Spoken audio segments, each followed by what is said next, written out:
서울 서부지법 폭동 사태와 관련해 어제 국회 법사위 긴급 현안 질의가 열렸습니다. 여당 위원들은 윤 대통령 구속영장 발부 등 사법 절차의 형평성 문제를 제기한 반면 야당은 윤 대통령과 여권이 폭동 사태를 선동했다고 주장했습니다. 법사위원이죠. 박균택 민주당 의원 연결해 자세한 얘기 나눠보겠습니다. 의원님 안녕하십니까? 예, 안녕하십니까. 박균택입니다. 예, 윤석열 대통령이 현직 대통령으로는 처음으로 구속됐습니다. 어떻게 보셨습니까? 그 윤석열 내란 이후에 나라가 혼란스럽고 경제 상황도 너무 악화되고 있었습니다. 예. 그런 면에서는 나라의 안정을 위해서 매우 다행이라는 생각은 들었지만 또 한편으로는 착잡하기도 했습니다. 어쨌든 이번에 그 전두환, 노태우, 이명박, 박근혜 대통령에 이어서 이제 윤석열까지 5명이 죄수복을 입는 이런 비극의 역사를 새로 쓰게 됐습니다. 예. 그 윤석열 대통령 구속되고 나서 일부 지지자들이 법원에 난입했지 않습니까? 예. 전대미문의 서부지법 폭동 사태 어떻게 보셨습니까?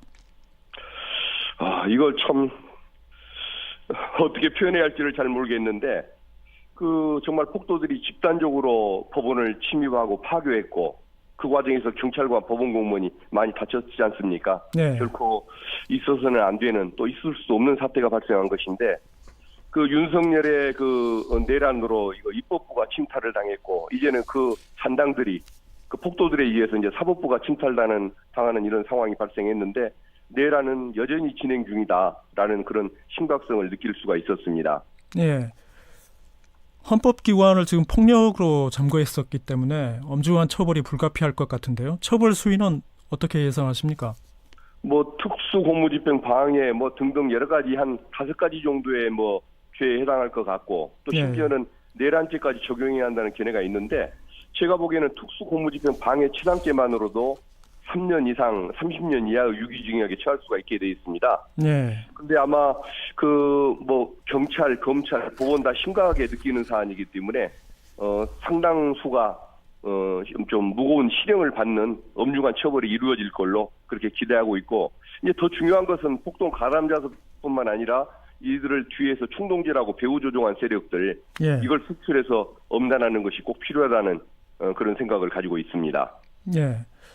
어제 나온 얘기를 보면은 법원이 이번 사태로 피해를 본 금액이 6억에서 7억 원 정도 된다고 하는데요. 법원이 이들 폭동 가담자들에게 손해배상을 청구할 수도 있을까요? 어떻게 보십니까? 예, 법원 어제 행정처장 얘기로는 그것까지도 강구를 하겠다라고 얘기를 했는데 사실 저게 그 6, 7억이라는 돈도 적은 것은 아니지만은 이것도 뭐 재물상의 피해가 중요한 건 아니지 않습니까? 예. 그래서 뭐 재산을 물리면은 또 그 사람들은 그 특성상 모금 운동이라도 할 사람들이니까 그 민사상 배상은 중요하지 않은 것 같고 형사적인 처벌을 엄정하게 하는 것, 다시는 이런 그 행태를 생각도 못하게 만드는 것, 그 의지가 더 중요하다는 생각을 합니다. 예. 어제 국회 법사위 긴급 현안 질의 있었는데요. 의원님도 지금 법사위에 소속돼 있으신데 어떤 얘기가 주로 나왔습니까?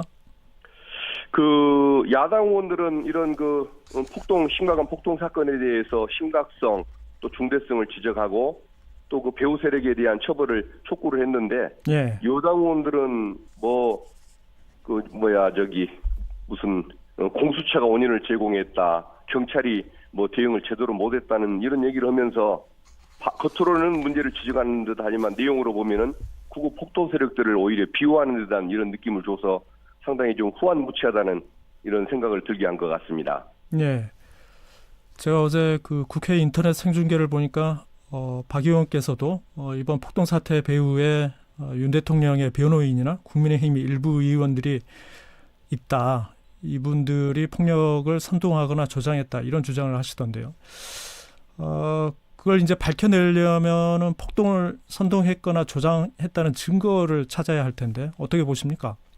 이번에 그 행위자들이 많이 잡혔지 않습니까? 네. 한 뭐 80여 명, 거의 90명에 가까운 수가 현행범 체포되고 붙잡히는 이런 지금 상태가 됐기 때문에 그 사람들의 그 진술 또 그 사람들이 뭐 주고받은 뭐 어떤 그 핸드폰 내용에 뭐 카톡 내용 같은 거 있지 않습니까? 문자 이런 것들 검색하다 보면 결국은 왜 그 사람들이 나타나게 됐는지 특히 그 젊은 사람들이 묘하게도 이번에 많이 등장하지 않습니까? 그렇습니다. 2030이 많았어요.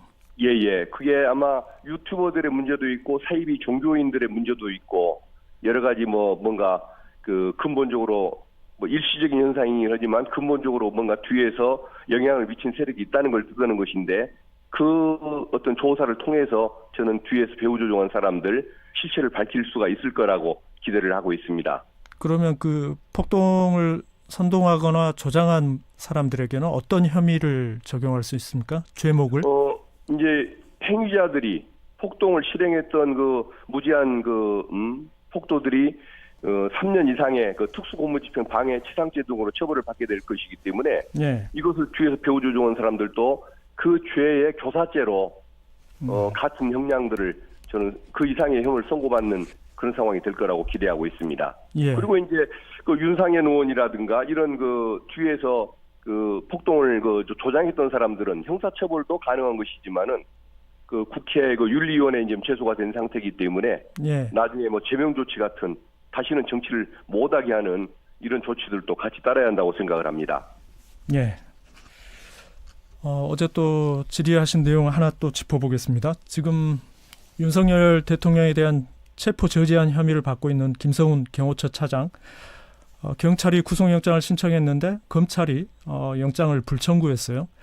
이 부분에 대해서도 문제를 제기하셨던데 검찰의 영장 불청구 어떤 문제점이 있다고 보시는 겁니까? 이제 그 김성훈 차장이라는 사람이 경호원들에게 그동안의 불법적인 그 집단 저항을 지시했던 사람 아닙니까? 네. 결국은 이게 사안이 너무도 심각하고 높은 형이 예상되기 때문에 비록 뒤늦게 자진 출석은 했다고 하지만 저는 당연히 영장을 신청했어야 맞다고 봅니다. 형량이 높다 보면은 당연히 언제든지 마음이 변해서 도주할 수도 있는 것이고, 네. 그리고 또 과거에 비화폰 사용 내역이나 CCTV 기록 같은 것들을 삭제하도록 지시했다는 의혹까지 받고 있는 사람 아닙니까? 네. 그래서 저는 이 법리적인 문제로도 구속이 가능했다는 생각이 들고, 또 하나 깊이 생각을 했어야 할 점이, 이 사람은 그 경호원들에게 그 부당한 불법한 지시를 내려서 경호원들로 하여금 지금 심적 상처를 입게 한 사람들 아닙니까? 예. 근데 이 사람을 경호처로 다시 가서 지휘를 하게 만든다는 것은 학폭의 그 가해자를 다시 교실로 돌려보내서 피해 학생들과 함께 근무하게 만드는 그런 결과가 되는 것이기 때문에 예. 그 검사의 결정은 매우 부적절했다는 그런 판단을 하고 있습니다. 네. 검찰이 김성훈 차장에게 너무 관대했다고 보시는 겁니까? 예, 맞습니다. 다만 이게 스스로 출석을 했으니까 법리에 충실하게 결정했다고 보는 시각이 있을 수도 있지만, 혹시라도 지금의 내란 세력들에게 우호적인 성향이 있지는 않는지 여러 가지 면을 동시에 살펴서 좀 적절한 조치가 있어야 할 거라고 생각을 하고, 이제 또 다른 검사가 이런 사건을 맡아서 다시 경찰이 재신청을 하면 그때는 청구를 해줘야 한다고 그렇게 생각하고 있고, 법무부 장관 직무대행에게도 그렇게 촉구를 했습니다. 네. 이번에는 윤석열 대통령 탄핵 심판 얘기해 보겠습니다. 오늘 지금 윤석열 대통령이 탄핵 심판 변론에 직접 출석할 예정이라고 합니다. 이제 윤 대통령이 출석하면은 당시 이제 12.3 비상계엄 사태와 관련해서 윤 대통령이 공개된 석상에서 왜 계엄을 선포했었는지 그 배경을 직접 대통령의 육성을 들을 수 있게 되는데요.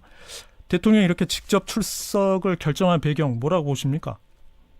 이제 이대로 가다 보면은 아마 제가 보기에는 2월 말 안에 파면 결정이 날 것 같다는 생각이 듭니다. 본인도 이제 그런 위기의식을 느끼다 보니까 예. 아마 거기에 나서서 본인을 변명하고 싶은 생각이 하나가 있을 것이고, 예. 두 번째는 본인을 지지하는 태극기 모독부대라든가 이상한 시위 참여자들이 있지 않습니까? 예. 그 사람들에게 어떤 지지와 결집을 호소하는 이런 효과를 노리려고 두 가지 의도 때문에 나온다고 보는데, 첫 번째 어떤 탄핵을 늦추는 효과, 이 부분은 윤석열이라는 사람의 말을 들으면 들을수록 정상적인 사람이 공감할 수가 없고 정신구조가 이상해서 그런 사람에게 나라 운영을 맡길 수 없다는 생각을 갖게 만들 것이기 때문에 예. 오히려 헌법재판관들의 판단을 파면 쪽으로 마음을 굳히게 하는데 오히려 부정적인 그런 식으로 영향을 미치게 될 것 같고, 또 폭도들 결집 문제는 이제 경찰이 이번에 철저히 대비를 할 거기 때문에 헌재가 침탈당하거나 이런 일은 생기지 않을 거라고 생각하고 있습니다. 예. 과거에 그 노무현 전 대통령이나 박근혜 전 대통령 같은 경우에는 탄핵 심판 변론에 직접 출석한 적이 없었는데요. 지금 박 의원님 말씀을 들어보면 윤 대통령이 직접 출석해서 변론에 나서는 거는 탄핵 심판 선고를 최대한 늦춰보려는 그런 전략이다, 이렇게 보시는 거군요.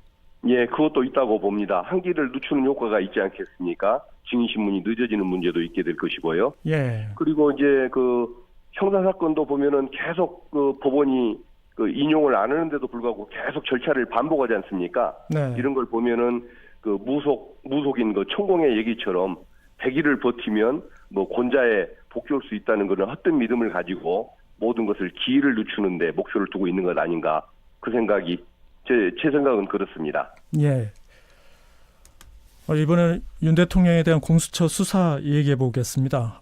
대통령은 지금 구속된 상태인데요. 공수처 조사에는 일절 응하지 않고 있습니다. 어제 공수처가 강제 구인하려고 했는데 그것도 불발됐습니다. 공수처 조사 앞으로 어떻게 될 걸로 보십니까? 아마 그 끝까지 응하지 않으면 조사하기는 어려울 겁니다. 예. 그래서 아마 거의 제가 보기에는 조사를 포기한 상태에서 검찰청으로 사건을 송치하게 될 것 같고, 그러면 이제 검찰이 그걸 이어받아서 기소를 하다 보면 아마 2월 3일 전후로 기소가 이루어질 텐데, 예. 아마 검찰 조사에도 응하지 않을 걸로 보여집니다. 제가 보기에는. 예. 그렇지만은 모든 저 범죄 과정들이 영상으로 다 드러나 있고, 또 하급 공모 범죄자들의 진술을 통해서 모든 것이 사실상 입증이 돼 있기 때문에 본인의 진술 여부에 상관없이 재판은 잘 진행되고 유죄 판결을 받아내는데도 별 문제가 없으리라고 생각이 됩니다.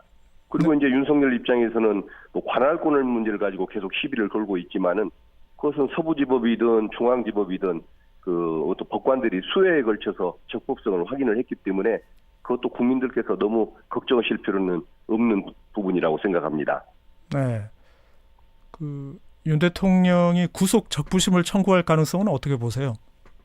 사실은 받아들이지 않을 것이 뻔한 것인데도 불구하고 아니야 맞는 것입니다만, 저는 그래도 또 가능성이 있다는 생각을 해보는 게, 이건 역시 기일을 이틀을 늦추는 데 도움을 줄 것입니다. 이틀이요? 예. 기록을 또 제출하고 신문하고 또 판단하는 과정이 있다 보니까 네. 구속 기간을 이틀 정도 연장해서 기소 시점을 이틀 정도 주는 그런 효과가 있을 텐데, 어떤 기일을 늦추는데 어떤 지푸라기 같은 지푸라기 잡는 심정으로 한번 그걸 시도할 수도 있고, 또 중요한 것은 지지자들 또 한번 법원 앞으로 결집시키는 효과가 있을 거기 때문에 아마 네. 신청할 가능성이 무의하지만 상당히 있을 것 같다, 그런 예상이 듭니다. 네. 가정이긴 합니다만 구속 적부심을 청구할 경우에 법원의 판단은 어떻게 될까요? 그것은 어느 법관이 윤석열 같은 사람들을 길거리로 놔줄 수가 있겠습니까? 예. 절대 사저로 돌아가거나 길거리로 활보하게 해서는 안 될 사람이라는 그 위험성을 누구나 인식하기 때문에 법관들도 국민들과 마음이 똑같을 걸로 생각을 하고, 예. 석방해 주는 일은 없을 걸로 당연히 예상을 합니다. 예. 마지막 질문일 것 같습니다. 지난 17일에 내란 특검법이 국회에서 통과됐는데요. 최상목 대통령 권한대행이 제2 요구권 행사할 것 같습니까? 어떻게 예상하십니까? 제가 보기에는 충분히 국힘의 의견을 반영했음에도 불구하고 이번에는 이제 시기가 또 늦어졌다, 주요 인물들이 이미 기소됐지 않냐라는 이런 핑계를 대면서 또 기각을 할 가능성이 있는 것 같은 게, 보면은 최상목 부총리가 어떤 공적 책임감이 좀 약하고, 예. 여론의 자기를 지지하는 세력들의 눈치를 많이 보다 보니까 아마 거부권을 행사할 가능성이 많다고 점을 치고 있습니다만은, 그게 되돌아오면은 다시 통과시키도록 열심히 노력하는 수밖에는 없을 것 같습니다. 예, 오늘 말씀 여기까지 듣겠습니다. 고맙습니다. 예, 감사합니다. 예, 지금까지 박균택 민주당 의원이었습니다.